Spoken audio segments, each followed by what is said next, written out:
Nama saya Blasi Zuma. Di sini saya akan menjelaskan tentang teori pertumbuhan wilayah. Menurut John Friedman, menganalisis aspek-aspek tata ruang lokasi serta persoalan-persoalan kebijaksanaan dan perencanaan pengembangan wilayah dalam ruang lingkup yang lebih general. Friedman menampilkan teori daerah inti yang berjudul A General Theory of Polarized Development. Di sekitar daerah inti terdapat daerah-daerah pinggiran atau periphery regions. Daerah-daerah pinggiran seringkali disebut pula daerah-daerah pedalaman atau daerah-daerah sekitarnya. Proses daerah inti mengkonsolidasikan dominasinya terhadap daerah pinggiran dilaksanakan melalui pengaruh-pengaruh umpan balik pertumbuhan daerah inti yang terdiri dari yang pertama, pengaruh dominasi. Melemahnya ekonomi daerah pinggiran sebagai akibat dari mengalirnya sumber daya alam, manusia, dan modal ke wilayah inti. Yang kedua, pengaruh informasi. Peningkatan dalam interaksi potensial untuk menunjang pengembangan inovatif. Yang ketiga, pengaruh psikologis. Penciptaan kondisi yang menggairahkan untuk melanjutkan kegiatan-kegiatan inovatif serta secara lebih nyata. Yang keempat, pengaruh mata rantai. Yang kelima, pengaruh produksi. Pada umumnya, daerah-daerah inti melaksanakan fungsi pelayanan terhadap daerah-daerah di sekitarnya. Beberapa daerah inti memperlihatkan fungsi yang khusus, misalnya sebagai pusat perdagangan atau pusat industri, ibu kota, pemerintahan, dan sebagainya. Sehubungan dengan peranan daerah inti dalam pembangunan spasial, Friedman mengemukakan 5 buah preposisi utama. Yang pertama, daerah inti mengatur keterhubungan dan ketergantungan daerah-daerah sekitarnya melalui sistem suplai, pasar, dan administrasi. Yang kedua, daerah inti meneruskan secara sistematis dorongan-dorongan ke daerah-daerah sekitarnya yang terletak dalam wilayah pengaruhnya. Yang ketiga, sampai pada satu titik, pertumbuhan daerah inti cenderung mempunyai pengaruh positif dalam proses pembangunan sistem suplai.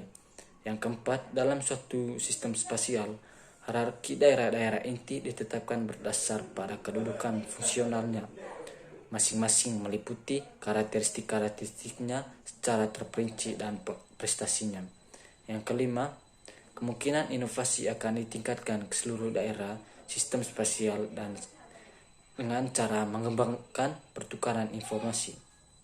Kemudian, meskipun hubungan daerah inti pinggiran sebagai kerangka dasar kebijakan dan perencanaan pembangunan regional dianggap kasar dan sederhana, akan tetapi dapat digunakan untuk menjelaskan keterhubungan dan ketergantungan antara dua daerah-daerah sekitarnya.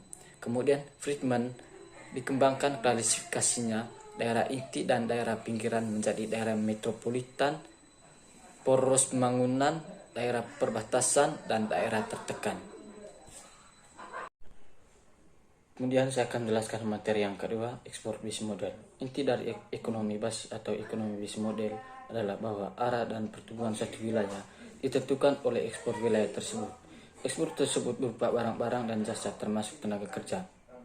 Kemudian, tenaga kerja dan pendapatan pada sektor basis adalah fungsi permintaan dari luar, yaitu permintaan dari luar yang mengakibatkan terjadinya ekspor dari wilayah tersebut. Kemudian, asumsi dalam ekspor bisnis model. Teori basis ekspor menggunakan dua asumsi, yaitu asumsi pokok atau yang utama bahwa ekspor adalah satu-satunya unsur eksogen atau independen dalam pengeluaran. Artinya, semua unsur pengeluaran lain terkait dependen terhadap pendapatan. Secara tidak langsung, hal ini berarti di luar pertambahan alamiah. Hanya peningkatan ekspor saja yang dapat mendorong peningkatan pendapatan daerah karena sektor lain terkait oleh peningkatan pendapatan daerah. Sektor lain hanya meningkat apabila pendapatan daerah secara keseluruhan meningkat. Kemudian, asumsi kedua adalah bahwa fungsi pengeluaran dan fungsi impor bertolak dari titik nol sehingga tidak akan berpotongan. Kemudian penekanannya yang pertama bahwa satu daerah tidak harus menjadi daerah industri untuk dapat tumbuh dengan cepat, sebab faktor penentu pertumbuhan daerah adalah keuntungan komparatif.